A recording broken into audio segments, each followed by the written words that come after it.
नमस्कार दोस्तों, स्वागत है आपका आज के मुख्य समाचारों में। दोस्तों यहां पर आपको देखने को मिलेंगी सुबह से लेकर शाम तक की तमाम बड़ी खबरें, मुख्य समाचार, ब्रेकिंग न्यूज अपडेट्स के रूप में। तो दोस्तों आप सभी लोगों से रिक्वेस्ट है इस वीडियो को ज़्यादा से ज़्यादा लाइक और शेयर करें। तो दोस्तों सीधे चलते हैं आज की पहली बड़ी खबर की ओर। दिल्ली के एलजी को ज्यादा पावर देने वाला विधेयक लोकसभा में हो गया पास, केजरीवाल ने कहा यह जनता से है धोखा। जी हां दोस्तों, दिल्ली के मुख्यमंत्री अरविंद केजरीवाल के विरोध के बावजूद केंद्र सरकार ने राष्ट्रीय राजधानी राज्य क्षेत्र शासन विधेयक 2021 को सोमवार को लोकसभा में पास करवा लिया। इस विधेयक में दिल्ली के उपराज्यपाल की कुछ भूमिकाओं और अधिकारों को परिभाषित किया गया है। लोकसभा में विधेयक पर चर्चा का जवाब देते हुए गृह राज्य मंत्री जी किशन रेड्डी ने कहा कि संविधान के अनुसार दिल्ली विधानसभा से युक्त सीमित अधिकारों वाला एक केंद्र शासित राज्य है। यह सभी लोगों को समझना चाहिए कि इसकी सीमित शक्तियां हैं। इसकी तुलना किसी अन्य राज्य से नहीं की जा सकती। उच्चतम न्यायालय ने भी अपने फैसले में कहा है कि यह केंद्र शासित राज्य है। सभी संशोधन न्यायालय के निर्णय के अनुरूप है। उन्होंने कहा कि कुछ स्पष्टताओं के लिए यह विधेयक लाया गया है। इससे राज्य के लोगों को फायदा होगा और पारदर्शिता आएगी। दोस्तों लोकसभा में इस विधेयक को पास करवाने को आम आदमी पार्टी के संयोजक और दिल्ली के मुख्यमंत्री अरविंद केजरीवाल ने शहर की जनता का अपमान बताया है। केजरीवाल ने ट्वीट कर कहा कि यह विधेयक दिल्ली में निर्वाचित सरकार से सारी शक्तियां छीन लेगा और ऐसे लोगों को पावर मिल जाएगी जिन्हें जनता ने चुनाव में हराया था। बीजेपी ने जनता के साथ धोखा किया है। इसके बाद दोस्तों अगली बड़ी खबर, राहुल गांधी ने कहा सरकार के पास पैसा नहीं है, देश चलाने के लिए जनता की जेब से जबरन निकाल रही है पैसा। जी हां दोस्तों, कांग्रेस नेता राहुल गांधी ने पेट्रोल और डीजल की कीमतों को लेकर केंद्र की बीजेपी सरकार पर सोमवार को निशाना साधते हुए आरोप लगाया कि वह सरकार चलाने के लिए लोगों की जेब से जबरन पैसा निकाल रही है। स्वायत्त महिला कॉलेज सेंट टेरेसा की छात्राओं से बातचीत करते हुए राहुल गांधी ने अर्थव्यवस्था की हालत चरमराने के लिए सरकार के कुप्रबंधन को जिम्मेदार ठहराया। चुनाव प्रचार के लिए केरल पहुंचे कांग्रेस के पूर्व अध्यक्ष ने कहा कि समस्या कुछ और वक्त तक जारी रहेगी क्योंकि कुप्रबंधन काफी ज्यादा और गहरा है। उन्होंने कहा कि लोगों के हाथ में अधिक पैसा देना इस संकट से निकालने का एकमात्र तरीका है, लेकिन सरकार सुन नहीं रही है और कह रही है कि अधिक उत्पादन करो। अंतर्राष्ट्रीय बाजार में कच्चे तेल के दामों में कमी के बावजूद पेट्रोल और डीजल के मूल्य में वृद्धि को लेकर किए गए सवाल पर राहुल गांधी ने कहा कि हमारा मानना है कि अर्थव्यवस्था को शुरू करने का तरीका यह है कि उपभोग शुरू किया जाए। लोगों को पैसा देने से वे चीजों का उपभोग करना और सामान खरीदना शुरू कर देंगे। इसके बाद दोस्तों अगली बड़ी खबर, दिल्ली सरकार ने शराब खरीदने की उम्र घटाई, नई दुकानें खोलने को लेकर किया फैसला। जी हां दोस्तों, अरविंद केजरीवाल की दिल्ली सरकार ने बड़ा फैसला लेते हुए शराब के सेवन की उम्र घटाकर 21 वर्ष कर दी है। हालांकि अब तक यह उम्र 25 साल थी, जिसे अब घटा दिया गया है। दिल्ली के उप मुख्यमंत्री मनीष सिसोदिया ने इस आदेश के बारे में जानकारी दी। उन्होंने यह भी कहा कि दिल्ली सरकार शराब की नई दुकानें भी नहीं खोलेंगी। उन्होंने यह भी बताया कि साल 2016 से अब तक दिल्ली सरकार ने एक भी नई दुकान को लाइसेंस नहीं दिया है। दिल्ली सरकार ने कहा है कि अगर शराब की दुकानों को लगता है कि शराब खरीदने वालों की उम्र कम है तो वो आईडी दिखाने की मांग कर सकते हैं। दोस्तों आपकी जानकारी के लिए बता दें, यूपी और एमपी में भी शराब के सेवन की न्यूनतम उम्र 21 वर्ष है। दिल्ली में पहले उम्र की सीमा 25 वर्ष थी। मनीष सिसोदिया ने कहा कि दिल्ली सरकार एक भी सरकारी शराब की दुकान नहीं चलाएगी। उन्होंने बताया कि सरकार ने इस बारे में पब्लिक से भी सुझाव मांगा था, जिसमें 14,700 कमेंट्स आए थे, जिसके बाद सरकार ने यह फैसला लिया। दोस्तों उप मुख्यमंत्री ने कहा कि दिल्ली में शराब माफिया एक बड़ी चुनौती है, जिस पर काबू पाने से सरकार को 1 से 2,000 करोड़ के रेवेन्यू का फायदा होगा। इसके बाद दोस्तों अगली बड़ी खबर, कोरोना वैक्सीन कोविशील्ड पर नई गाइडलाइंस जारी, अब 1 के बजाय 2 महीने बाद लेनी होगी दूसरी डोज। जी हां दोस्तों, केंद्र सरकार ने कोविशील्ड वैक्सीन के लिए नई गाइडलाइंस जारी की है। नई गाइडलाइन के मुताबिक अब कोविशील्ड वैक्सीन की पहली और दूसरी डोज के बीच में 6 से 8 सप्ताह का अंतर जरूरी होगा। इससे पहले दूसरी डोज को 4 हफ्ते बाद लगाने का निर्देश था। वहीं दोस्तों केंद्रीय स्वास्थ्य मंत्रालय की ओर से राज्यों और केंद्र शासित प्रदेशों को भेजे गए पत्र के मुताबिक कोविशील्ड वैक्सीन पर national technical advisory group on immunisation और नेशनल एक्सपर्ट्स ग्रुप ने रिसर्च की है। इस रिसर्च में पता चला है कि कोविशील्ड वैक्सीन की दूसरी डोज 6 से 8 हफ्ते के बीच लेने से कोरोना से सुरक्षा बढ़ जाती है। इस रिसर्च के बाद तय किया गया है कि इस वैक्सीन की दूसरी डोज लगवाने की अवधि 4 हफ्ते से बढ़ाकर 8 हफ्ते यानी कि 2 महीना कर दी गई है। इसके बाद दोस्तों अगली बड़ी खबर, सचिन वजह का मामला उठाने वाली सांसद को धमकी। अमरावती की सांसद ने स्पीकर से की शिकायत। शिवसेना एमपी ने लॉबी में धमकाया, कहा देखता हूं कि तू महाराष्ट्र में कैसे घूमती है। जी हां दोस्तों, संसद में सोमवार को सचिन वजह का मामला उठाने वाली अमरावती की सांसद नवनीत रवि राणा ने शिवसेना सांसद अरविंद सावंत पर धमकाने का आरोप लगाया है। उन्होंने इसकी शिकायत लोकसभा स्पीकर ओम बिरला से की। नवनीत ने स्पीकर को लिखे लेटर में कहा कि संसद में सचिन वजह का मामला उठाने के बाद अरविंद ने कहा कि मैं देखता हूं कि तू महाराष्ट्र में कैसे घूमती है, तेरे को भी जेल में डालेंगे। नवनीत रवि राणा ने लिखा है कि महाराष्ट्र के मनसुख हिरेन हत्याकांड, सचिन वजह और पूर्व पुलिस कमिश्नर के पत्र के बारे में ठाकरे सरकार पर सवाल उठाए जा रहे थे। उन सवालों को मैंने संसद में उठाया। इस वजह से शिवसेना सांसद अरविंद सावंत ने संसद की लॉबी में मुझे धमकी दी।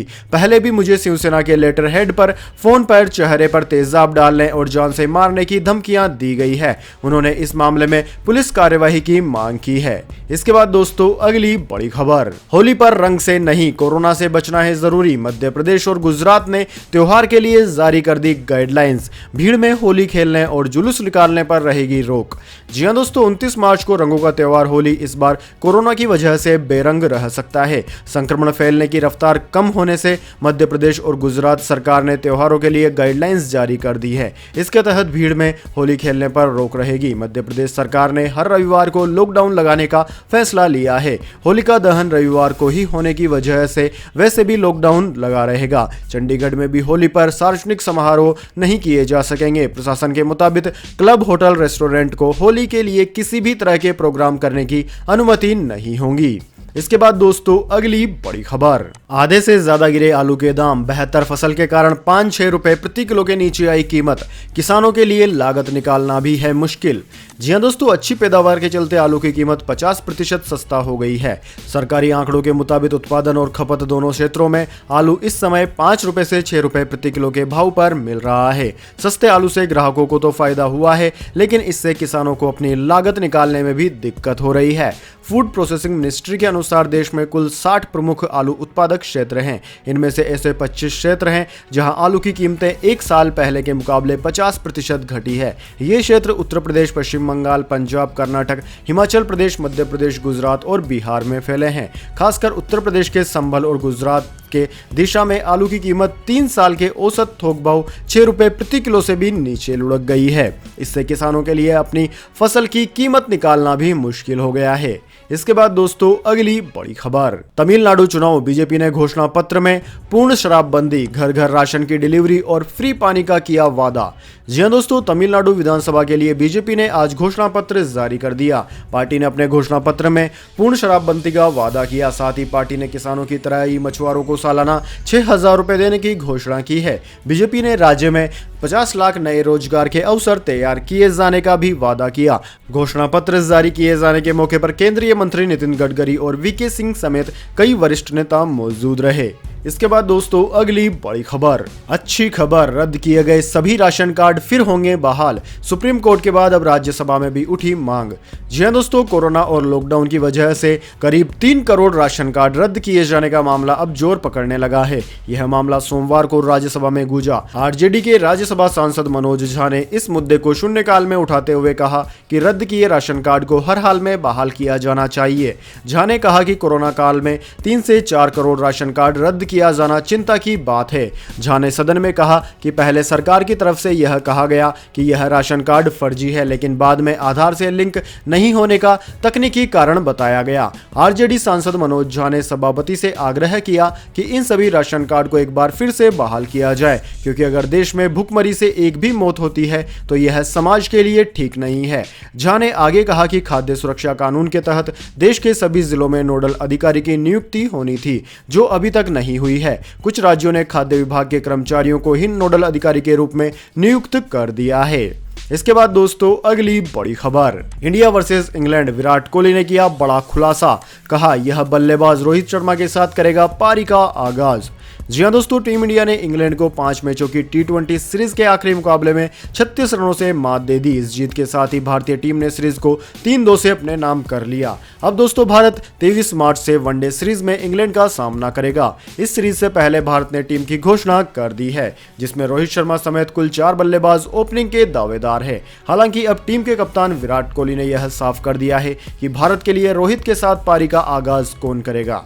दरअसल दोस्तों विराट कोहली ने वनडे सीरीज से पहले कहा है कि टीम रोहित शर्मा के साथ शिखर धवन से ही ओपनिंग की शुरुआत करने वाली है। विराट कोहली ने वनडे सीरीज से पहले वर्चुअल प्रेस कॉन्फ्रेंस में कहा, जहां तक ओपनिंग कॉम्बिनेशन का सवाल है, शिखर और रोहित निश्चित रूप से हमारे लिए पारी की शुरुआत करेंगे। वे पिछले कुछ सालों में हमारे लिए शानदार रहे हैं। इसके बाद दोस्तों जान लेते हैं पूरी दुनिया और भारत में क्या है इस महामारी की ताजा स्थिति। तो सबसे पहले दोस्तों बात करते हैं पूरी दुनिया की। तो दोस्तों पूरी दुनिया की बात की जाए तो पूरी दुनिया में इस वक्त तक इस महामारी के संक्रमितों का आंकड़ा 12,32,87,000 को पार कर गया है, जबकि दोस्तों इस महामारी से मरने वालों की संख्या 27,16,000 के पार है। वहीं दोस्तों इस महामारी से सर्वाधिक प्रभावित देशों की बात की जाए तो उनमें अमेरिका सबसे ऊपर है। अमेरिका में इस वक्त तक 2,98,00,000 से ज्यादा संक्रमित मरीज सामने आ चुके हैं, जिनमें से 90 लाख से ज्यादा लोगों की जान चली गई है। वहीं दोस्तों इसके बाद में Brazil, India, Russia, United kingdom, France, Italy, Spain, Turkey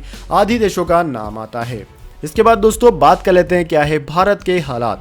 लेकिन उससे पहले दोस्तों मेरी आपसे एक छोटी सी रिक्वेस्ट है, अगर आपको अभी तक हमारी न्यूज़ पसंद आई है तो इसे एक छोटा सा लाइक ज़रूर दे दें, और अगर आपको पसंद नहीं आई है तो बेशक आप डिसलाइक भी कर सकते हैं। लेकिन दोस्तों लाइक और डिसलाइक ज़रूर कीजिए, क्योंकि दोस्तों यही हमारी मेहनत का फल होता है और इसी से हमें पता चलता है कि आपको हमारी वीडियो पसंद आ रही है या नहीं। तो जल्दी से जान लेते हैं क्या है भारत में इस महामारी के हालात। दोस्तों भारत में इस वक्त तक इस महामारी के संक्रमितों का आंकड़ा 1,16,46,000 को पार कर गया है, जबकि इस महामारी से मरने वालों की संख्या 1,60,000 के पार है। दोस्तों इस महामारी का सर्वाधिक प्रभाव महाराष्ट्र पर पड़ा है। महाराष्ट्र में इस वक्त तक 24,79,000 से ज्यादा संक्रमित मरीज सामने आ चुके हैं। वहीं दोस्तों इसके बाद में केरला, कर्नाटक, आंध्र प्रदेश, तमिलनाडु, दिल्ली, उत्तर प्रदेश, वेस्ट बंगाल, उड़ीसा, राजस्थान आदि राज्यों का नाम आता है।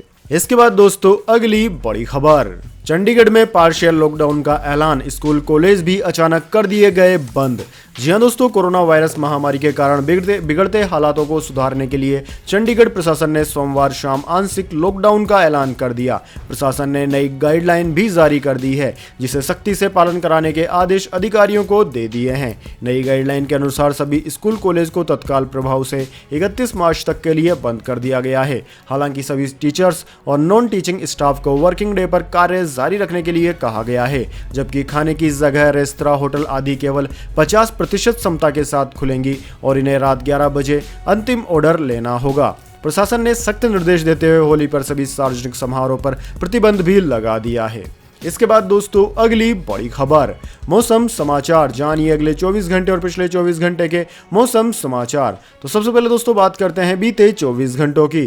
तो दोस्तों बीते 24 घंटों के दौरान जम्मू कश्मीर, गिलगित बाल्टिस्तान, मुजफ्फराबाद, लद्दाख और हिमाचल प्रदेश में बारिश और गरज के साथ बर्फबारी हुई। उत्तराखंड में भी हल्की बारिश देखने को मिली है। वहीं दोस्तों पंजाब, हरियाणा, उत्तर और पश्चिमी भागों और राजस्थान और विदर्भ के कुछ हिस्सों में भी हल्की बारिश और गरज के साथ छींटे पड़े हैं। छत्तीसगढ़, झारखंड, आंतरिक कर्नाटक और अरुणाचल प्रदेश में भी हल्की बारिश हुई है।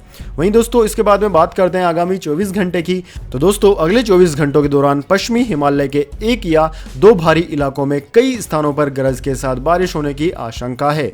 जम्मू कश्मीर, गिलगित बाल्टिस्तान, मुजफ्फराबाद, लद्दाख, हिमाचल प्रदेश और उत्तराखंड के ऊपरी इलाकों में बर्फबारी होगी। वहीं दोस्तों पंजाब, हरियाणा, दिल्ली, पश्चिमी उत्तर प्रदेश, मध्य उत्तर प्रदेश और राजस्थान के कई हिस्सों में हल्की से मध्यम बारिश हो सकती है। उत्तर पश्चिमी भारत के ऊपर ओलावृष्टि की भी आशंका है। इसके अलावा दोस्तों मध्य महाराष्ट्र, छत्तीसगढ़, झारखंड, केरल, दक्षिणी कर्नाटक और अरुणाचल प्रदेश में भी हल्की बारिश हो सकती है। इसके बाद दोस्तों अगली बड़ी खबर, गोल्ड सिल्वर प्राइस टुडे, सोने और चांदी की कीमतों में आज आई गिरावट। जी हां दोस्तों, आज सोने और चांदी दोनों की कीमतों में गिरावट आई है। MCX पर ऊपरी स्तरों की बिकवाली की वजह से सोने चांदी के भाव में गिरावट देखी गई। MCX पर सोना अप्रैल वायदा 45,000 रुपए प्रति 10 ग्राम के नीचे कारोबार कर रहा था। वहीं दोस्तों दिल्ली सराफा बाजार की बात की जाए तो दिल्ली सराफा बाजार में सोने की कीमतें 56,200 रुपए प्रति 10 ग्राम पर पहुंच गई है। वहीं दोस्तों चांदी की बात की जाए तो चांदी 66,170 रुपए प्रति किलोग्राम पर है। इसके बाद दोस्तों अगली बड़ी खबर, petrol diesel price today. Petrol diesel में 23वें दिन भी रही शांति, कच्चे तेल की कीमतों में आई नरमी। जी हां दोस्तों, मार्च महीने के 22 दिन गुजर चुके हैं लेकिन पेट्रोल डीजल के दाम नहीं बढ़े हैं। इसके पहले फरवरी में पेट्रोल डीजल 16 बार महंगा हुआ था, लेकिन पेट्रोल डीजल के दाम अब भी रिकॉर्ड ऊंचाई पर है। उधर ग्लोबल मार्केट में कच्चा तेल नरम पड़ने लगा है। डिमांड में कमी के चलते कीमतें $64 प्रति बैरल के नीचे फिसल गई है। हालांकि घरेलू बाजार में इसका असर तेल की कीमतों पर शायद ही दिखे। पेट्रोल डीजल की कीमतों में आखिरी बार बदलाव 27 फरवरी 2021 को हुआ था, जब दिल्ली में पेट्रोल के दाम 24 पैसे बढ़े थे और डीजल 15 पैसे महंगा हुआ था। लगातार दोस्तों 23 दिन से पेट्रोल डीजल के दाम स्थिर हैं, बावजूद इसके कीमतें रिकॉर्ड लेवल पर हैं। राष्ट्र राजधानी दिल्ली में पेट्रोल 91 रुपए को पार कर चुका है। ऐसे ही दाम बढ़ते रहे तो मुंबई में पेट्रोल का रेट कुछ दिनों में 100 रुपए प्रति लीटर तक पहुंच जाएगा। वहीं दोस्तों डीजल की बात की जाए तो दिल्ली में डीजल 80.43 पैसे प्रति लीटर है। इसके बाद दोस्तों अगली बड़ी खबर, आतंकवाद के मुकाबले के लिए एक साथ आएंगे इंडिया, पाकिस्तान और China. Joint anti terrorism exercise में लेंगे हिस्सा। जी हां दोस्तों, भारत, पाकिस्तान और चीन इस साल संयुक्त आतंकवाद रोधी अभ्यास में हिस्सा लेंगे। संघाई सहयोग संगठन SCO के बैनर तले होने वाले इस अभ्यास में SCO के बाकी सदस्य भी शामिल होंगे। उज्बेकिस्तान के ताशगंज में 18 मार्च को क्षेत्रीय आतंकवाद निरोधक ढांचे की परिषद RATS की 36वीं बैठक में संयुक्त अभ्यास का फैसला लिया गया है। इस ज्वाइंट एक्सरसाइज को पप्पी एंड टेरर 2021 नाम दिया गया है। दोस्तों आपकी जानकारी के लिए बता दें, SCO में भारत, पाकिस्तान और चीन सहित कुल 8 सदस्य हैं। SCO के अन्य सदस्यों में कजाकिस्तान, किर्गिस्तान, रूस, तंजाकिस्तान और उज्बेकिस्तान शामिल है। SCO के सदस्य देशों के प्रतिनिधियों ने बैठक में आतंकवाद, अलगाववाद और उग्रवाद से लड़ने के लिए 2022-24 के लिहाज से सहयोग के कार्यक्रम के मसौदे को भी मंजूरी दी है। क्षेत्रीय आतंकवाद निरोधक ढांचे की परिषद की तरफ से जारी बयान में कहा गया है कि आतंकवादी गतिविधियों के वित्त पोषण वाले चैनलों को चिन्हित करने और उन्हें खत्म करने में SCO के सदस्य देशों के सक्षम अधिकारियों के बीच सहयोग बढ़ाने का फैसला किया जा रहा है। इसके बाद दोस्तों अगली बड़ी खबर, विशेषज्ञ ने कहा कई सालों तक लगाना पड़ सकता है मास्क, सोशल डिस्टेंसिंग भी है जरूरी। जी हां दोस्तों, दुनिया भर में कोरोना वायरस का कहर लगातार जारी है। कई देशों में इसकी दूसरी लहर का डर बना हुआ है। हालांकि लोगों को कोरोना वैक्सीन दी जा रही है, फिर भी मास्क और सोशल डिस्टेंसिंग को जरूरी बताया जा रहा है। इसी बीच इंग्लैंड के पब्लिक हेल्थ विभाग के टीकाकरण प्रमुख डॉक्टर रैमसे ने बड़ा दावा किया है। उनका कहना है कि हम लोगों को सोशल डिस्टेंसिंग और फेस मास्क का इस्तेमाल कई सालों तक करते रहना पड़ सकता है। डॉक्टर रैमसे का कहना है कि दुनिया भर में लोगों को अब निम्न स्तर के प्रतिबंधों की आदत हो गई है और अब वे इसके साथ ही रह सकते हैं। अर्थव्यवस्था भी इन प्रतिबंधों के साथ ही आगे बढ़ सकती है। सरकार को भी किसी भी प्रतिबंध को हटाने से पहले सावधानी पूर्वक देखना होगा। दोस्तों डॉक्टर रैमसे ने कहा कि ज्यादा दर्शकों वाले इवेंट की अधिक सावधानी पूर्वक निगरानी जरूरी है, साथ ही साफ दिशा निर्देश भी सुरक्षित रखने के लिए आवश्यक हैं। तो दोस्तों यह थी आज की तमाम बड़ी खबरें। इसके बाद में दोस्तों बारी आती है आज के माइंड क्विज क्वेश्चन की। जी हाँ दोस्तों, एक आसान से सवाल का जवाब देकर आप जीत सकते हैं एक अमेजिंग सरप्राइज गिफ्ट हमारे यूट्यूब चैनल की ओर से। तो दोस्तों आज का सवाल आपकी स्क्रीन पर आ चुका है।